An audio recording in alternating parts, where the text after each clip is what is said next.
Good morning, Professor Ya'Kov. Good morning. I'm very, very happy to welcome you to the masterclass in SGLA. And I'm very happy that you are ready to share with us your thoughts. The title of our talk today is on contemplation, awareness, and consciousness in leadership. So I would like to ask you, what do you think leadership is, or how do you see consciousness and awareness in leadership? Well, first of all, thank you for inviting me. How do I see leadership is a tricky question, because leadership in itself is a kind of appearance or a symbolic appearance of somebody who leads others. And there are so many, lots of theories about what leadership is. I'll take the opportunity that we are in the middle of coronavirus crisis, which is a global one. And I keep asking myself and my students and my meditation students to ask the question not asked. Because what we are dealing now is a world yearning to go back to November, as if November was the kind of paradise, but it wasn't. And we ask questions of how to solve this or that problems, assuming that what was is still is, but in Zoom. And that's not the case. The question not asked in my tradition of training that is Zen, you have a koan. A koan is a question not asked. Not how to do academic teaching or leading or parenting or therapy in a new way, but what is therapy, what is leadership, what is knowledge. I'm in the middle of, I'm in my class, in my office in the academy, at the University of Tel Aviv. And I do ask myself kind of a deep awareness, not aware in a kind of a mindfulness practice, this or that, or how I chew and what the sounds are, but what's my job? What's my job? Is academy the same as it was a few months ago? What is knowledge? Who teaches? Who is in possession of the knowledge? Who owns the knowledge? Who are those ignorants? I'm joking, who used to sit in the class and I used to teach them something. And the question not asked is what the hell is this all about? It's the first time in history that all humanity shut down. All humanity. And it imploded on us. It imploded and crashed all or most of the values, the appearances, the institutions, the designations, the definitions of our possessions, of our relationship, of our parenting, of our leading, of our teaching, of our everything we do, everything we do. Someone says I'm untouched by it because I do my job from the university and it doesn't, by Zoom, from the university or from his home. And he doesn't ask, what's your job? And a leadership is part of it. Leading what? Communities are redefined now. What a community is. What is the new relationship between a community? Who are the members of the community that you're going to lead? What is the best theory, or maybe there isn't, for you to take when you're going to lead a new world in which all the institutions, the relationships, and the definitions are passé, are dated. So when you ask me about awareness, I start with this deep, troubling awareness that in any relationship, nothing is like it used to be in November. Nothing. I go out, nothing. Social distance, masks, empty classes. I guess the students will not come back to the classes. I guess next year we'll face empty classes. I guess we'll have to change the whole system of what is knowledge and how it is acquired. And it will have to be collaborated. We'll have to beyond the empty mirror. Beyond the empty mirror, yeah. We'll have to we'll have to learn and to explore together. And the leader will be somebody who is also at the same time aware that he is led. Okay? Because he is in a kind of a network, part of a network, not leading the network, but 1 centimeter above, seeing something maybe that others don't see, because he is aware. But he is not aware in the old-fashioned or in the common definition of awareness, be aware to your feelings and all that stuff. Yes. I think global waves of change, we feel them now. And for the illustration, I'll go to one of our games that we do with our students, you and me. And the game is electing a leader from the point of view of not knowing anything. I'll describe the exercise, which I do in real time in real organizations too. We gather about 15 people, and they have to elect a leader. They know each other for a few months or weeks or days, and I forbid them to use any pre-knowledge they have on any of the participants. So they have to start from nothing. They say, I have to start from nothing because I have no knowledge. I forbid also any knowledge or any use of a knowledge of a theory of leadership. I think that leaders are this, I think that leaders are that. He's an old man, so he's experienced. He's a young man, so he has a full of spirit.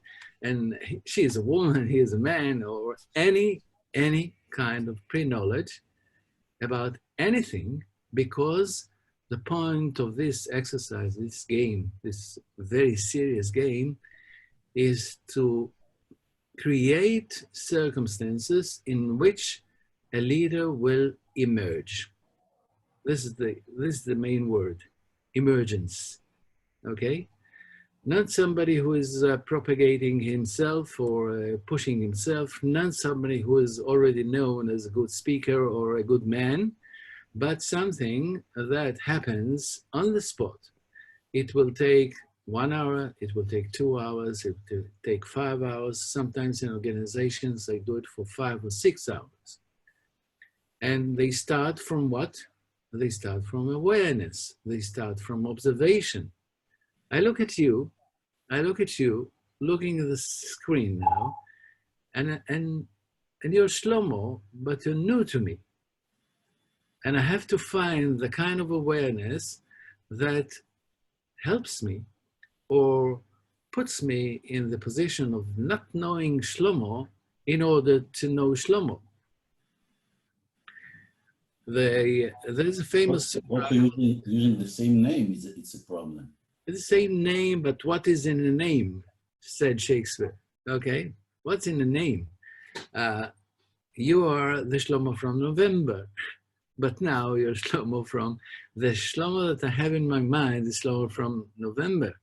But now it's a June Shlomo, and it's a smiling Shlomo on the Zoom. I can't touch you, I can't hug you, which I used to do, and we used to do. And I'll give you a quotation from the Diamond Sutra. Diamond Sutra is a very important sutra in the Mahayana Buddhism.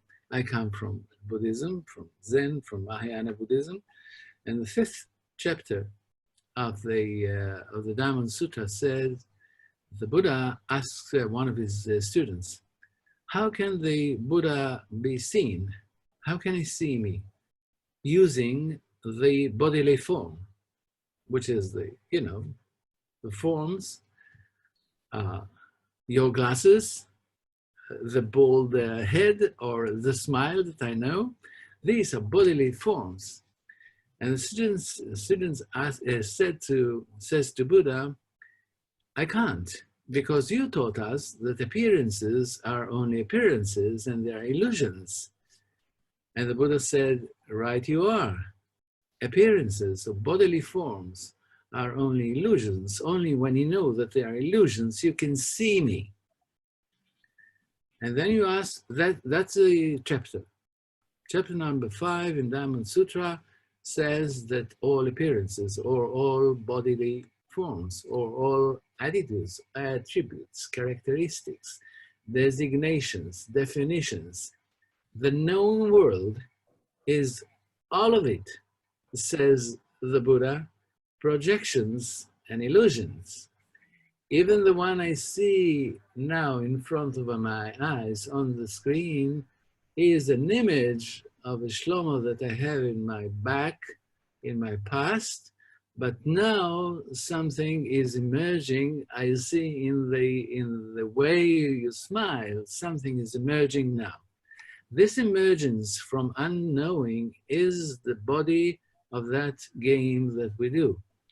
So they have to start from awareness. They have to start not from knowledge, from awareness. Awareness is a kind of antidote to knowledge, okay? I'm not against knowledge, but knowledge is a bunch of integration of illusions and definitions and attitudes and appearances. And they have to start from observations. One of the, I heard a saying from the East that says, beware of the dead knowledge.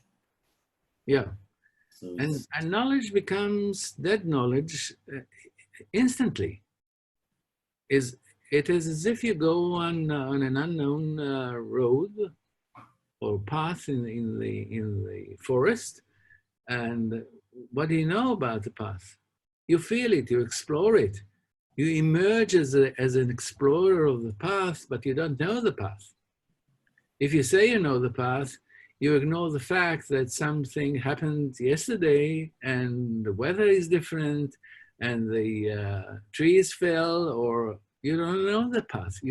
The only way you can walk in the path is to forget your knowledge, to use it when you want to use it.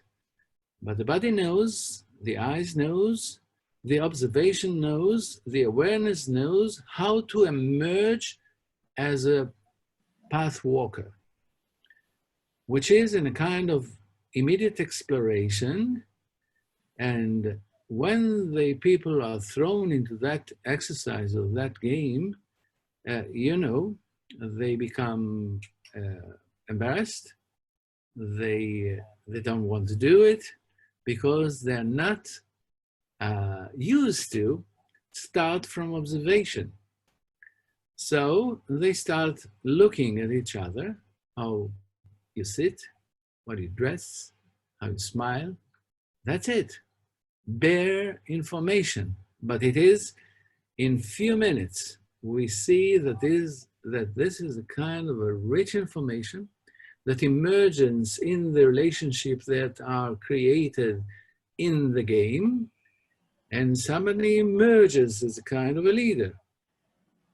Whenever somebody says, you know the game, you know the rules of the game, when somebody says, oh, I know Shlomo, he's an ex-judge, or he's a good man, and he spoke last time, he was very good, I forbid. And whenever somebody says, I think a leader should be someone like Shlomo, I forbid. And I forbid this, I forbid not as a kind of rules of a game for the fun of it. It is because awareness is a kind of a suicide of knowledge. And it has to feel the what we call in Buddhism interconnectedness, but deep interconnectedness. The word interconnectedness or interdependence is a kind of missing the point, because it assumes that things are different, but they have some kind of interrelationship. But Buddhism says that they are interrelated in the first place, that they are being realized by not them. What is so essential in Buddhism, the non-self? It's not no self, it's non-self. I cannot live, I cannot talk, I cannot breathe, I cannot walk, I cannot lead, I cannot teach, I cannot be a parent without the world coming to me and creating me. So I emerge as a kind of the relationship, Buberian relationship of I and thou is the whole world. Thou is not you, is not only you, is what you are connected with other people, plants, breathing, knowledge, sorrow, pain. I'm interconnected to that. I'm not interconnected to you. So the better translation of the Paticca Samuppada, which is the word we use in Buddhism, is co-arising. How do you create a context of co-arising? And co-arising can flourish when it kills the knowledge. As the Zen master in the 8th century said, kill the Buddha, kill your parent, kill your knowledge. And then, when we face now this horrible situation in which all is crashed, and it is economical, it's psychological, it's political, it's medical, everything has to be redefined, everything. Not trying to go back to those old forms or bodily forms that we use and then say, okay, we'll do it by Zoom. Maybe the definition of your personality, the definition of your being, to be or not to be, how to be. How to be a professor. No, not how to be a professor. What is to be a professor? What is to be a leader? A new definition of a leader, because a new definition of community has come up, okay? A new definition of relationship. I go for a few moments to Ananias. Ananias was a Norwegian philosopher, and he coined the term deep ecology in the 70s. He's not alive anymore. And he was influenced by Buddhism, by Spinoza, by other thinkers, and especially by Dogen, who was a Japanese teacher, great teacher, 13th century. And he says two things about ecology, what he called deep ecology, that we usually don't say or don't ask or don't explore or don't take into account. One was consciousness.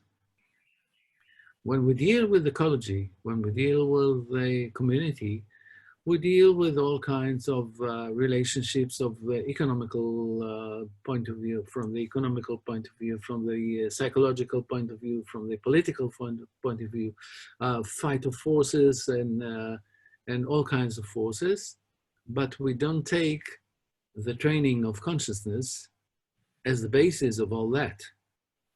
We take for given, we take as a given the forces that are playing around in the arena, but we don't ask about the arena itself, okay? And we don't ask about those who enter the arena. So Ananias said consciousness is the basis of looking at the ecology and saying, and exploring something about the ecology. It's not the legal means, it's not the political means, it's not the chemical means. All this has to be based on a deep consciousness, and that is the second point of the size of the self, of the size of the self. What do I mean in the size of self? What does he mean, size of self? We always talk about realizing ourselves, okay? And Ananias asks the same question. We want to realize ourselves, but what is the size of the self and what it is made of is a quite a different and difficult question to answer. And his answer is all that. So what do you lead when you lead? All that is the self. The self is global. The self is human. The self is the trees. The self is the mushrooms under the trees. The self is the breathing. The self is the water. And then you add these two attributes, or these 2 points of Ananias. One is the consciousness, the mind working beneath and as a basis of all that, and then the size of the self, which is all that, and then you approach ecology in a quite different way. So going back to our game of electing the... It's also, if I may ask, is how do you see leader and a follower? So it's beyond the leader and the follower, as I understood. I think what is emerging in the game that they have to collaborate, not to propagate, and not to count on previous knowledge. They have to collaborate on the spot. They have to observe very keenly, because, as you know, somebody says something about somebody else, A says something about B, but the way A says something about B, I find something that I didn't know about A, although the subject of the sentence is B. And then B reacts, and then C reacts to both of them, and they have to collaborate even when they have some opposition to the game itself. But then sometimes opposition to the game itself is opposition to the way things are. Things do not go into my matrices.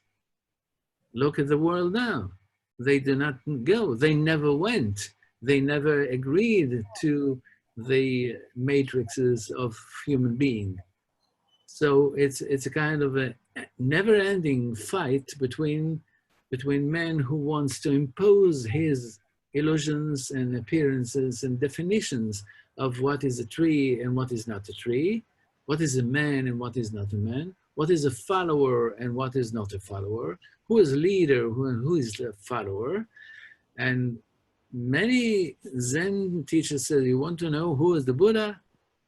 Those who are sitting in front of me are the Buddha, okay? Because I'm being trained as a Buddha. I mean, I don't mean a kind of position. I mean, as a kind of man, I'm being trained as a kind of Buddha because of my followers, because of my co-human beings, because of you, because of my son. That is the way I'm trained to be a Buddha. Okay, by not me. I just one sentence. I'm trained to be a Buddha by not me. My knowledge power. No, sir, it's not the definition of no self, but not me. Yes. Okay? What I stuck, you know, when he was talking in my knowledge, and I think maybe also others. For example, the question that I have now, what if we do this game via Zoom? So can you imagine what's gonna happen? Yeah, I can imagine. I've never done it in Zoom, but Maybe we do it in our program. okay, we cannot do it now because We it's explore. recording, but let's do it. We'll do it. We'll do it. You know, somebody asked me, we see all the time, we understand that this is an illusion. So I'm trying to touch the screen, but you know, there is nothing beyond the screen. I'm touching to hug the screen. I cannot hug the screen. I can hug the screen, but only the screen. Yeah. So I sometimes we forget that it's only an illusion. It's only on the screen. Yeah.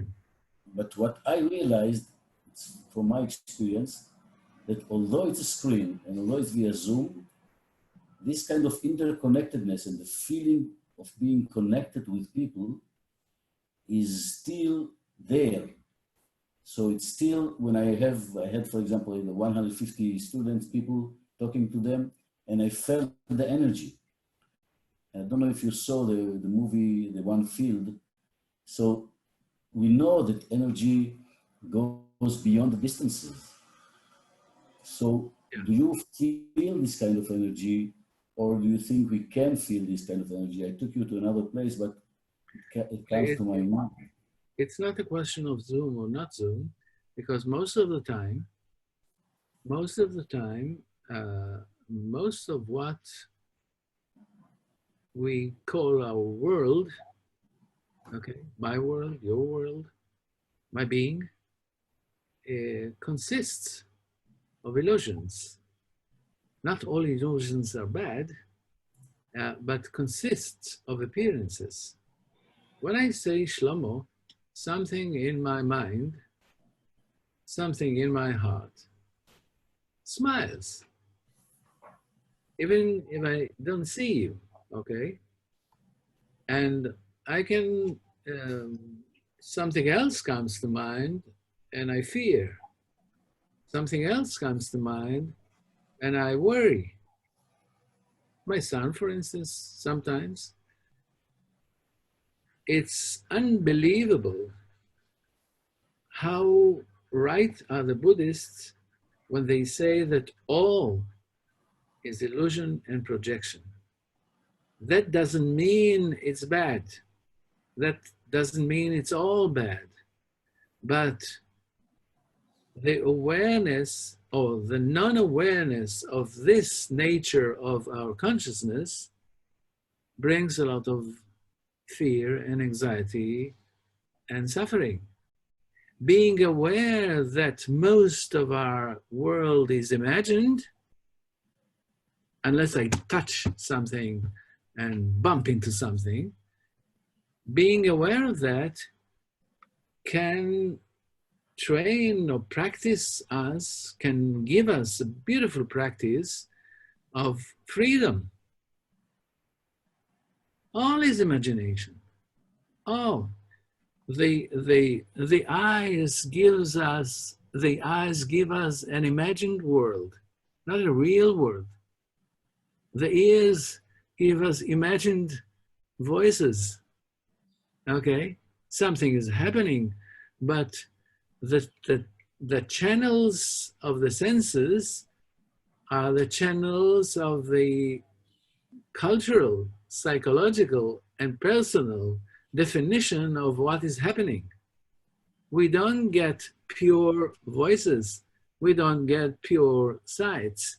The internet is full of illusions of the sight, of the seeing. Okay, so there is no escape from that. There's no escape from imagining. But when you are aware, you asked me about awareness. When you are aware of the forms and attributes and imagination and illusions and appearances of the world, you can be free of them and use them. I cannot go into a meeting with my dear friend Shlomo without imagining Shlomo.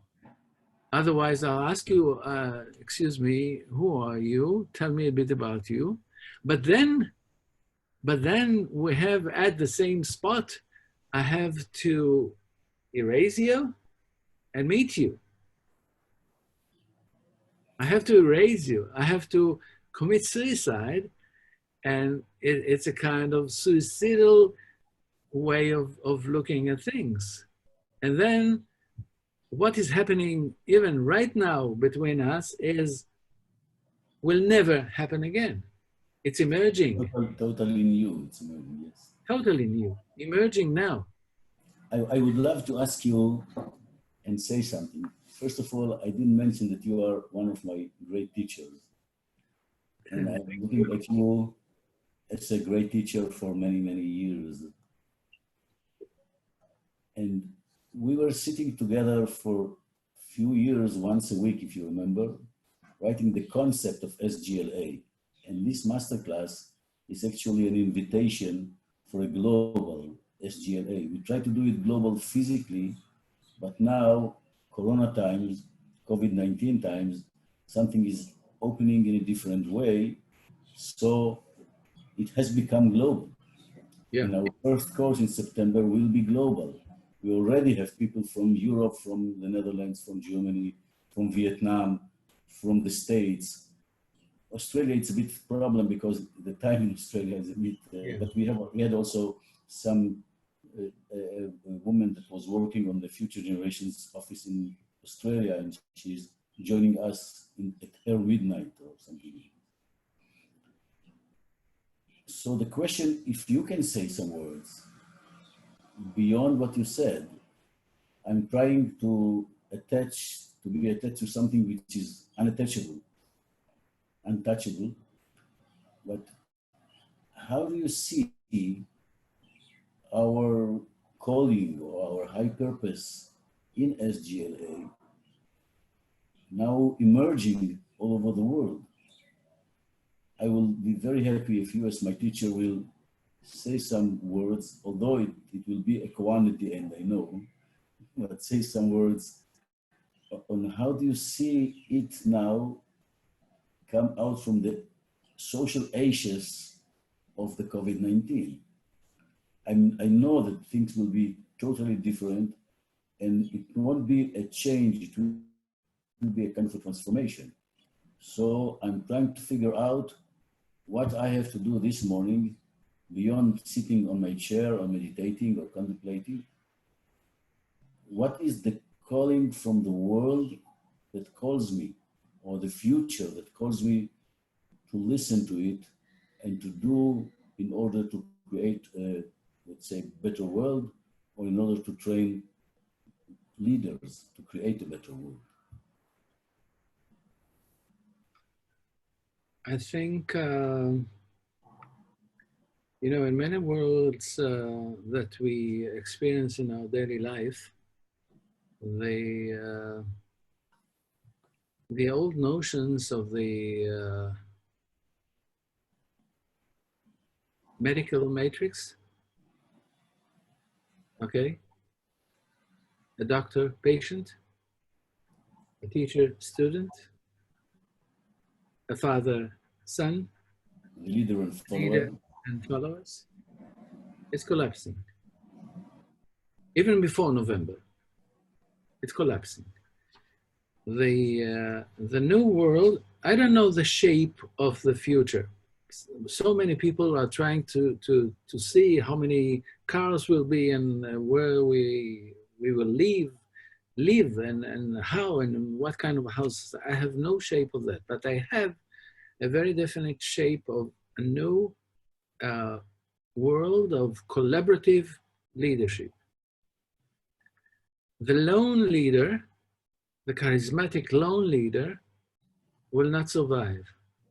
Or if he will survive, he or she, we can bring a new paradigm of collaborative leadership.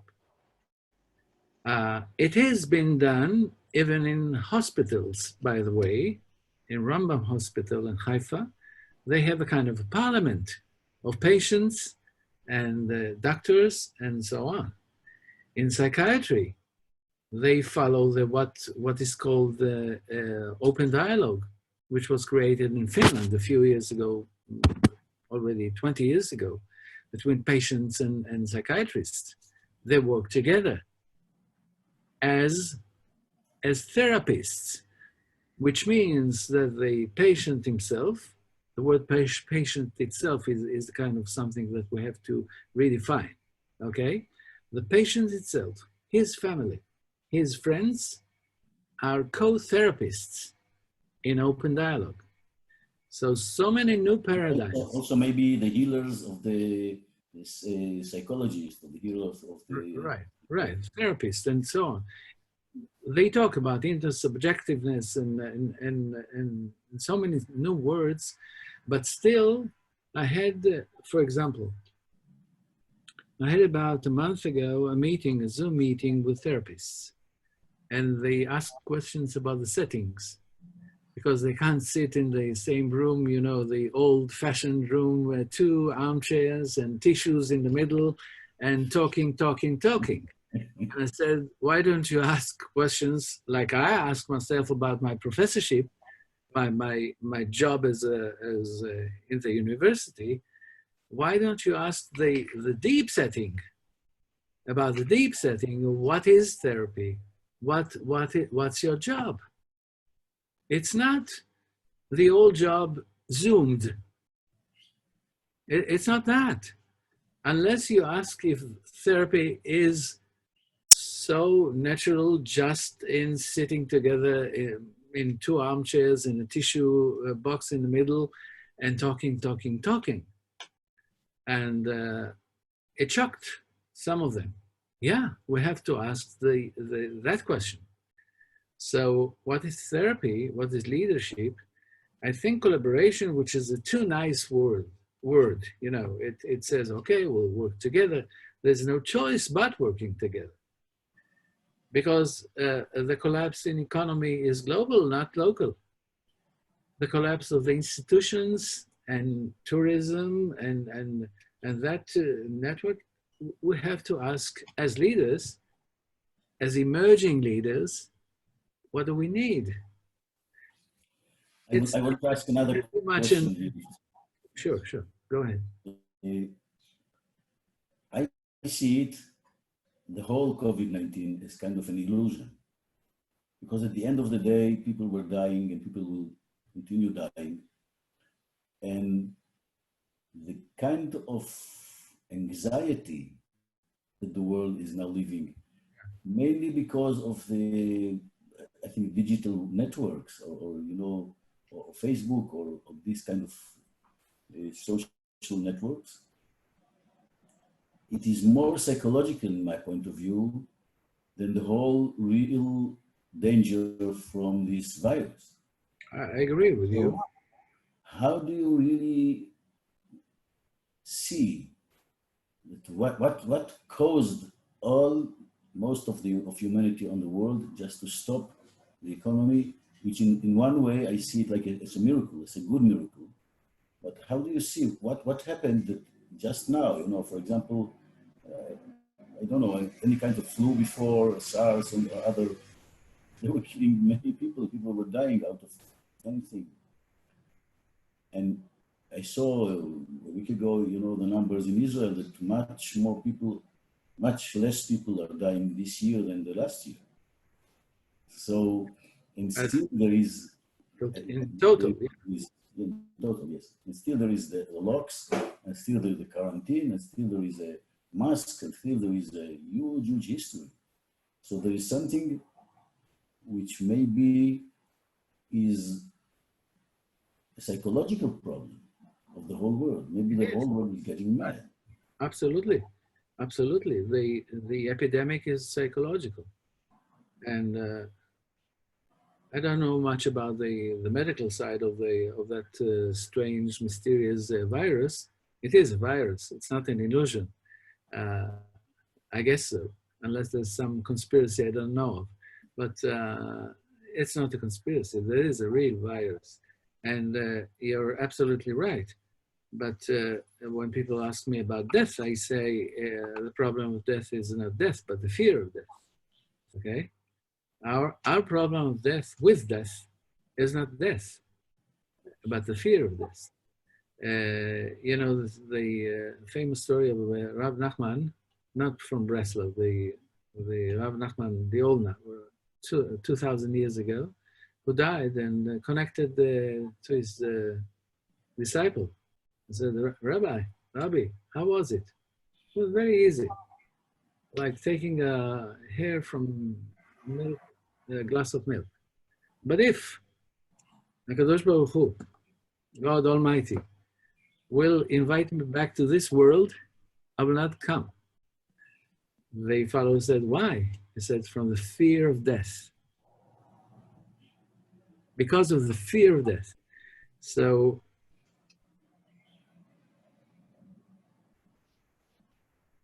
we can be very smug about it. We have to be modest. The fear is real, okay? It's real. And it moves worlds. But when we think that fear is about something, for instance, a virus or Shlomo or my enemy, we are in a deep illusion because we think that there's an object, but the object is object of the mind.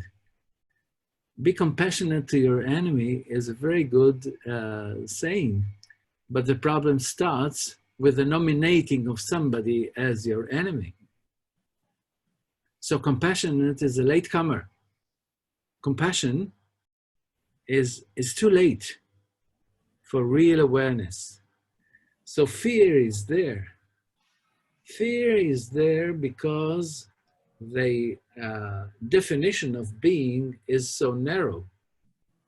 So everything is threatening me. But if I'm part of a net, okay, the net will survive even if I'm weak or even when time comes and I'll go, okay? So when Ananias asks, what is the size of self? I add, we have to ask the size of self, the expansion of self in terms of space and time. In space and time, it not all began with me, it not end with me, and collaborative leadership, you must know it, your what you did in the parliament, future generations. That's what you did, concern for the future generations. So it didn't begin with me, it will not end with me.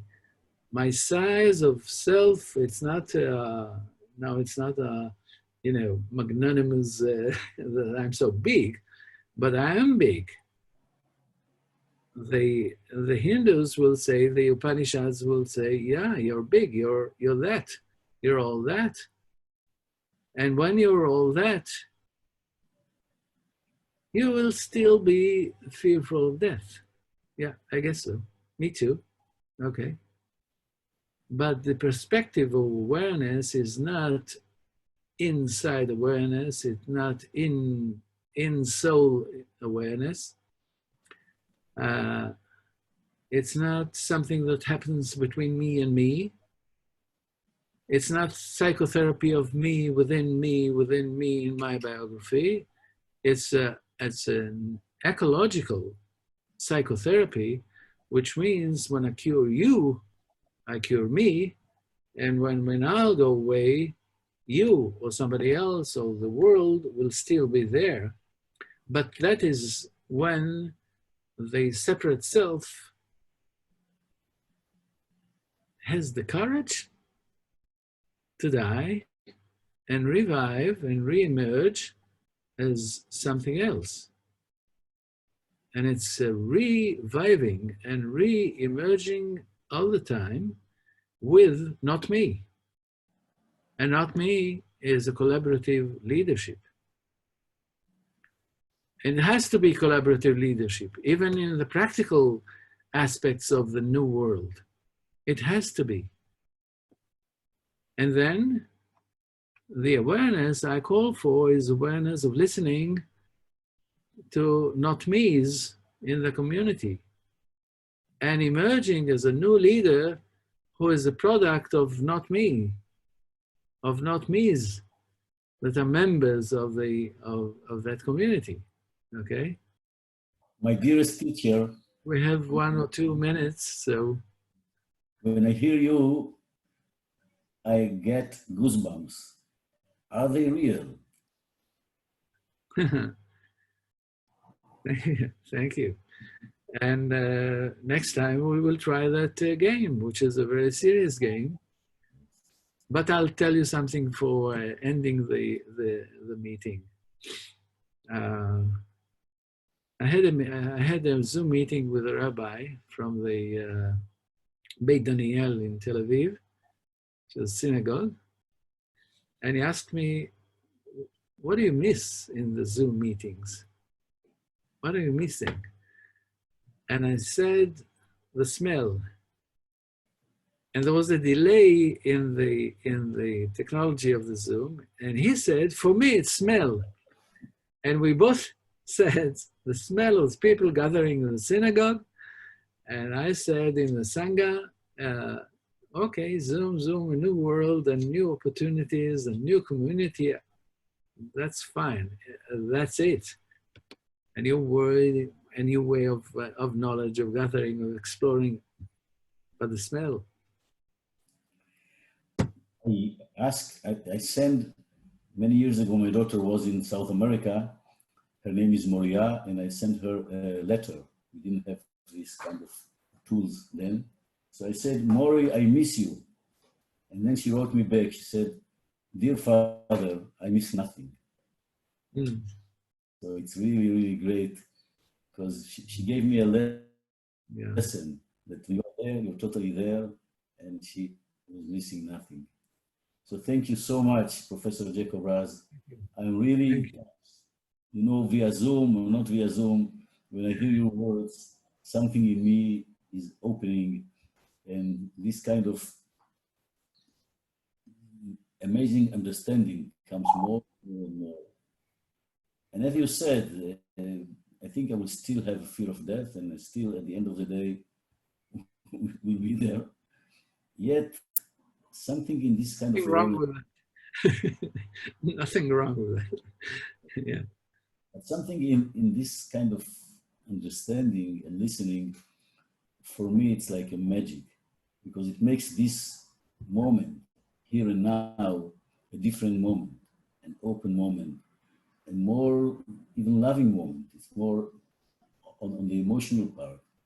I think it's really, really great. And I want to thank you so much for many years together. I want to thank you for teaching me many years, for writing with me the concept of SGLA. And I want to invite with you all the people to come in September, and we're going to have a great new path. Please do. Nothing about it. Thank you. I'm leaving. תודה רבה, רבה, רבה, רבה, רבה.